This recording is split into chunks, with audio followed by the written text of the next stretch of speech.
لیے آئی ہے، اسلام کا مقابلہ کرنے آئی ہے، اسلام کو مٹانے کے لیے آئی ہے۔ پر اے میرے دیوانوں، یہ تو بتاؤ، اپنے باپ کافر کے دربار میں بھی ننگے سر بیٹھے اور میں کالی کملی والے کے دربار میں بھی ننگی بیٹھے۔ سبحان اللہ۔ پھر اس دربار میں اور میرے دربار میں کیا فرق ہوگا؟ وہ کافر کا دربار ہے، یہ شہنشاہ کائنات کا دربار ہے، رحمت للعالمین کا دربار ہے، ساقی کوثر کا دربار ہے، شافی محشر کا دربار ہے، اللہ کے محبوب کا دربار ہے، آمنہ کے در یتیم کا دربار ہے، فاطمہ الزہرا کے ابا کا دربار ہے۔ اور بلال جلدی کر، میرے دربار میں کافر کی بیٹی آئے، میں اس کا بھی پردہ کروں گا۔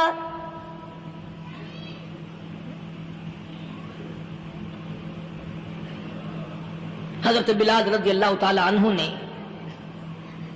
ذرا ایک اور لطیف سی بات ہے، تھوڑی سی باریک سی، اگر آپ سوچیں، لڑکی ہے تو کافرہ، لڑکی ہے تو بے دین، ہے تو اسلام کے دشمن۔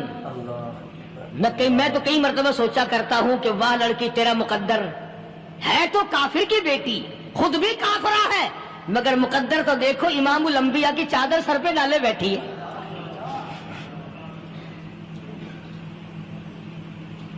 کہاں سوچیں یہ چیزیں، ہمارے دماغ یہاں تک کہاں رسائی کریں؟ میرا تو دل چاہتا اگر میں ہوتا اس کافر بیٹی کے ہی پاؤں دھو کر پی لیتا۔ تو ایڈی مقدروں والی، تو اینی خوش نصیب، ابھی ابھی قیدی بن کر آئی، ابھی ابھی ہاتھوں میں ہتکڑی تھی اور ابھی ابھی سر پہ رحمت دو عالم کی رحمت والی چادر ہے۔ اور پھر آپ نے پوچھا اب تو کیا چاہتی ہے، کیا چاہتی ہے؟ اللہ اکبر، کہنے لگی میرے گھر پہنچا دو، میں اپنے گھر جانا چاہتی ہوں۔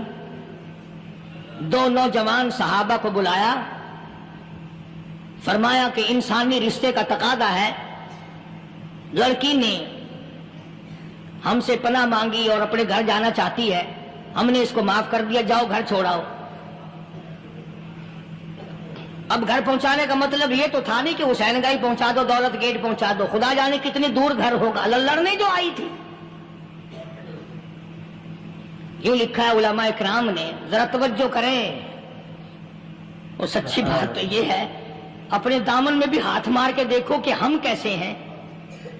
محمد الرسول اللہ صلی اللہ علیہ وسلم کے دو جوان دیوانے ساتھ ساتھ اس کے چلتے ہیں، ایک ادھر چل رہا ہے ایک ادھر چل رہا ہے، جنگل کا راستہ ہے، رات بھی راستے میں آئی ہے۔ نوجوان لڑکی کا بیان ہے، اپنے بھائی کو جا کے کہتی ہے یہ دونوں جوان میری ساتھ راستہ چلتے آئے، میری ساتھ سفر طے کرتے آئے، پر اے میرے بھائی جان، رب کائنات کی قسم مجھے تو یوں معلوم ہوتا تھا دونوں اندھے چل رہے۔ مجال ہے میری طرف نظر اٹھائی ہو، یہاں تو رکشے والے کا داؤ لگ جائے وہ بعد نہیں آتا، ٹانگے والے کا داؤ لگ جائے وہ بعد نہیں آتا، اور پیر صاحب تو اپنے یہاں سے خشک جانے کیسے دیں گے؟ کیوں جانے دیں؟ کیا مطلب؟ یہ شرافت ہے، یہ دین ہے، یہ اسلام ہے۔ مسلمان کی بیٹی کی عزت پہ ڈاکے ڈالنا، خدا کی قسم اگر اسلام کی حکومت ہو اور جس نبی کا تو نام لے کر جنت میں جانا چاہتا ہے، اگر نبی کا قانون زندہ ہو، قرآن کا قانون عدالت میں ہو، آنکھیں نکال دی جائیں۔ بے غیرت قوم، بے حیا اور بے شرم قوم، شرم نہیں آتی کہ زندگی کس طرح بسر ہوتی ہے۔ یہ کافروں کی بیٹیاں ہیں، یہ کسی یہودی کی بیٹیاں ہیں، چکلے چل رہے ہیں، بدماشی کے اڈے چل رہے ہیں، سب کو پتا ہے، افسروں کو پتا ہے، چھوٹے بڑوں لیڈروں کو پتا ہے۔ کون روکے؟ کس لیے روکے؟ سبحان اللہ۔ پھر یاد رکھو بات محمد کریم صلی اللہ علیہ وسلم کی، فرمایا جس ملک میں جس شہر میں زنا ہوگا، اللہ کے نبی نے فرمایا وہ جس دن برباد ہوگا آواز بھی نہیں آئے گی۔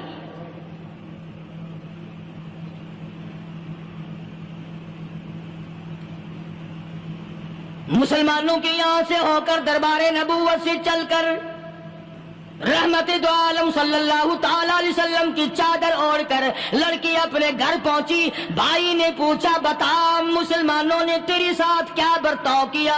مسلمان تجھے پکڑ کے لے گئے تھے، اتنی خوبصورت ہے تو، ایسی حسینہ ہے، شباب تیرا، حسن تیرا، جمال تیرا، شکل و صورت نرالی، نقش نرالے، آنکھیں تیری نرالی، چہرہ تیرا نرالا، لب تیرے نرالے، قد و قامت تیری نرالی، حسن تیرا شان والا، جوانی شباب ہے، بتا مسلمانوں نے تیری ساتھ کیا گزری؟ رونے لگی اور کہنے لگی تو میرا ماجایا بھائی ہے، پر میں کیا بتاؤں، زمین و آسمان کے مالک کی قسم، سمندروں کے پیدا کرنے والے کی قسم، درختوں کی پتی پیدا کرنے والے کی قسم، ان پہاڑوں اور زمین کے ذرات کو پیدا کرنے والے کی قسم، جو میری عزت کی حفاظت محمد کے غلاموں نے کی ہے، وہ تو ماجایا بھائی بھی نہیں کر سکتا.